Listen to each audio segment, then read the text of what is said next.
Bugun dunyoning notinch hududlaridan panoh topgan terroristik tashkilotlar ijtimoiy tarmoqlar orqali nafaqat o'z g'oyalarini tarqatib, tarafdorlarini ko'paytirishga urinishmoqda, balki odamlarni turli yolg'on va'dalar hamda soxta xayriya chaqiriqlari bilan aldab, jinoiy faoliyatlarini moliyalashtirish uchun mablag' ham yig'ishmoqda. Afsuski, bunday aldovlar ta'sirida terrorchilarning tegirmoniga suv quyayotganlar orasida O'zbekiston fuqarolari ham bor. 1995-yilda Qashqadaryo viloyatida tug'ilgan shaxs 2017-yilda kirish imtihonlarini muvaffaqiyatli topshirib, Janubiy Koreya Respublikasi universiteti talabasi bo'ladi.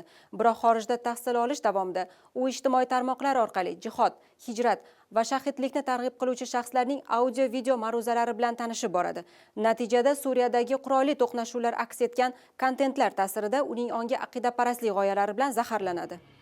Shu tariqa u Instagram va Telegram tarmoqlari orqali Suriya hududida faoliyat yuritgan Tavhid va jihod katibasi hamda G'uroba katibasi kabi terroristik tashkilotlarga aloqador kimsalar bilan muloqotga kirishib, ularga taalluqli materiallarni tarqata boshlaydi. 2020-yil Instagram profilimni ochganman. O'zimcha ibratli deb bilgan videolarni ham qo'yishni boshlaganman.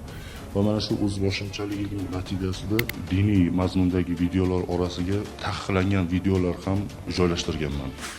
Universitetdagi o'qishini tamomlab, Janubiy Koreyada qolgan mazkur shaxs G'uroba katibasi terroristik tashkiloti media blogeri Saad Muxtorning internet orqali amalga oshirgan aldovlariga ishonib, unga pul yuboradi. 2023-yil videolar ta'sirida Telegramda Murg'ay qalblar guruhiga kirib qolganman. Imkoni borlar mana shu hisob raqamga qo'ldan kelgancha pul o'tkazing degan mazmundagi video bor edi. O'zboshimchalik bilan ish haqimni shu yuborib olganman. Natijada ushbu mablag'lar terroristik tashkilot faoliyatini moliyalashtirishga xizmat qiladi. G'uroba jamoatiga yangi birodarlarimiz hijrat qilib kelishdi. Va albatta ular ribot maydonlariga, jang maydonlariga chiqishadi. Va albatta ribot maydonlari qurolsiz, qurol yaloqsiz bo'lmaydi. Hozir mana bu qurollarni ko'rib turganingizdek, ushbu qurollarni sotib oldik. Bu qurollarni ehsonkor birodarlarimizni, tashqaridagi birodarlarimizni ehsonlari evaziga sotib oldik.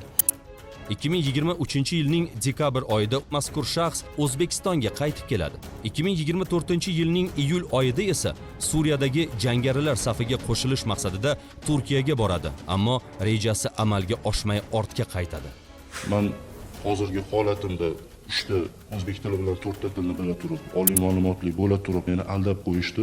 Huquqni muhofaza qiluvchi organlar tomonidan o'tkazilgan tezkor tadbirlar natijasida mazkur shaxs qo'lga olinib, unga nisbatan jinoyat ishi qo'zg'atiladi. Sud hukmi bilan esa u Jinoyat kodeksining 244 prim 1, 244 prim 2, 155 prim 2 va 155 prim 3 moddalari bilan aybli deb topildi va 10 yil muddatga ozodlikdan mahrum qilindi. Ota-onamga va xalqimga xizmat qiladigan vaqtimda qilib qo'ygan xatolarim tufayli qamoqxonada o'z jazo muddatini o'tab kelmoqdaman. Oqibati yomon bo'lganligini mana o'zimni hayotimning misolini bilan bu narsani tushunib yetdim. Men qilgan hamma ishlarimdan pushaymondaman. Mana shu qilgan jinoyatimdan pushaymondaman.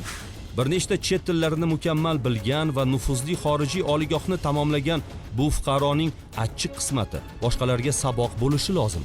Zero qonun oldida hamma birdek javobgardir.